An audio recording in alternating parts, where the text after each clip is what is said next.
Hey there and welcome back to another Miraculous Ladybug video. And today I want to talk a little bit about some of the news we got coming out of the Annecy Festival, which for those that don't know is an animated film festival they hold in France every year, and I think is considered one of the biggest animated film festivals in the world. Obviously this makes it a good venue for Miraculous Corp to hold a panel and make some announcements regarding the future of the franchise, whilst also giving a couple of spoilers and whatnot for what's upcoming for Season 6 and beyond, as well as the spin-offs. Now, I first heard about all this news in the comments of a recent video, and the way people were talking about it, I figured that we had some really big news and spoilers. I was honestly pretty hyped up about it, to tell you the truth. We're once again in that awful cycle where we go ages between episode releases, and so I'm pretty keen to get some more content no matter what format. Then I went in search of the information, and my overwhelming feeling was simply, is that it? Is that all the information we're going to be getting? The way people were talking about it was like we were given the actual episode scripts for an entire season, or that the frickin' Bible had been leaked. Something huge and game-changing, but instead we got a couple of tidbits and a scene or two.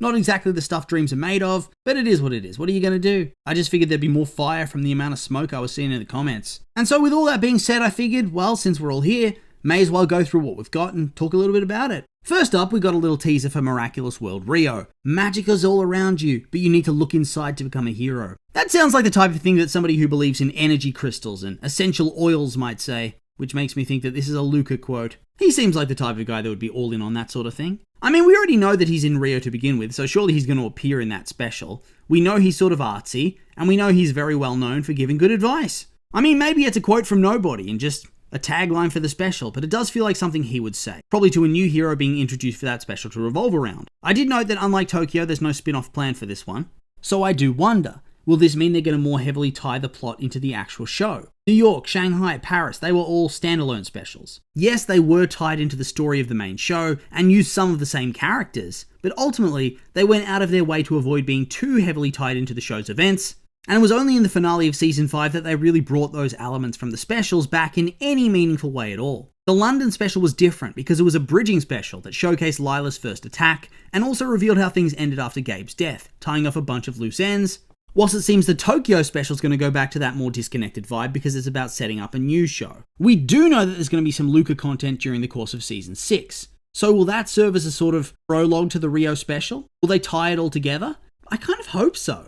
I felt that London was really good because they made that effort to more heavily integrate the World Special with the events of the show. Not enough that you had to watch it to understand the show's events, but enough that it was still really satisfying. Linked to that is a clip that was apparently shown of Luca from an episode during Season 6. Now, I'm just legit reading off the sources I found, but they seem to agree the clip goes something like this. There's a scene where Luca has a pretend girlfriend, and he's vacationing in Rio, and he's also teaching Marinette guitar via video call. And this so-called pretend girlfriend apparently has powers and bird-like wings. Now, on the face of it, this little synopsis reads like a ridiculous fever dream. What the hell do you mean, pretend girlfriend? Surely that has to be a mistranslation, right? Surely they meant something like secret girlfriend. Pretend girlfriend, though? That would make Luca seem like such a loser, wouldn't it? Because what could the context possibly be? The only thing that seems to make sense with him pretending is that he's lying to Marinette about this person being his girlfriend, perhaps to seem like he's moved on. I don't know, it just feels dumb. When I said I wanted Luca to get more of a story arc, I didn't mean like this. I meant something interesting. Being a cringe lord with a fake girlfriend was not what I had in mind. In order to cope with this revelation and have hope that his storyline won't be a humiliation for the character, I decided to really sit down and try to think through what other reason there could be for having a pretend girlfriend. And that would be to try to protect her. Maybe he meets her in Rio and they both realize that she has powers and needs to be trained, but she also wants to remain incognito, so he hides who she is to everybody, even Marinette. I know it could be seen as a bit of a stretch, I'm not all that keen on having Chad Luca turn out to be such a dweeb. Plus, I think my idea gives him a lot more story potential at the same time. And regardless of what happens, no matter what way they take it, unless this character is a secret villain, I 100% guarantee no matter their romantic status at the start, they will eventually get together. Asterix's been teasing a Luca romance at some point in the future, and this is a prime opportunity to kickstart that sort of storyline that you can then follow up on in the World Special, where you have more time to handle it. Now that we're on that topic, I would expect that the Rio Special, whenever it comes out, is going to largely follow Marinette, Luca, and whoever this extra character is. The further along we go with the franchise, the more the role differential between Ladybug and Cat Noir becomes very obvious. People hate to hear it, but it's true. The writers, the creators, and whoever else is in charge of making decisions clearly perceive Ladybug to be the lead character, with everybody else secondary to that. In the poster for the Tokyo special, did you notice who wasn't in the Cat Noir? I doubt he'll feature heavily there. He didn't feature heavily for London. I don't expect him to feature heavily in Rio. I think that now it's about Ladybug teaming up with a variety of different characters and exploring different dynamics. Kagami and the Stellar Force in Tokyo, and Luca and a new character in Rio. I'm sure people are already rushing angrily to the comments, but it's not like this is something I chose to make. It's just something I've noticed, and I think it's going to carry forward, that's all. We then get a little bit more information about Stellar Force, notably that it has pretty much been confirmed they are 100% ripping off Super Sentai, or as a lot of people have been saying, Power Rangers. But since I'm pedantic, and the fact that it's going to be animated as a traditional drawn animation, the fact that it's inspired heavily by anime, and the fact that the show is going to be set in Japan, we are going to be saying Super Sentai. But yes, shamelessly ripping it off. Apparently they have costumes that heavily resemble that vibe, and they also have a mecha that we see on the poster. Plus, of course, Marinette gets one too, because of course she does. I'm actually surprised how hard they are ripping off the franchise.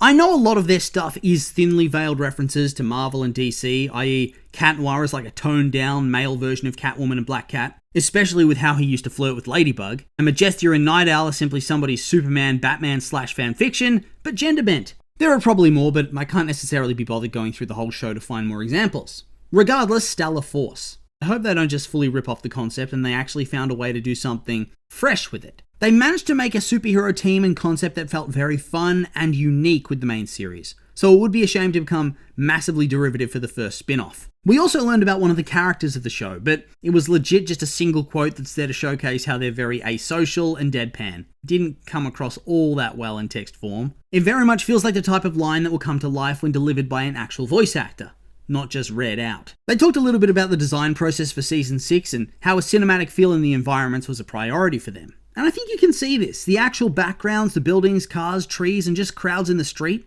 they feel more vibrant. They feel more alive. And in that way, it does feel more cinematic than when they used to swing through pretty much lifeless streets. Whenever you rewatch the old style and world versus the new season, the difference is stark. I know some people were not sure about changing up the style and moving forward in a fresh direction, but I think it's paid off immensely. It helped modernize the look of the show, and it kept it from looking cheap. It was perhaps a little bit jarring at first, but now there's no way I'd ever want to go back. We also learned there's a fresh season of Miraculous Chibi that's coming out.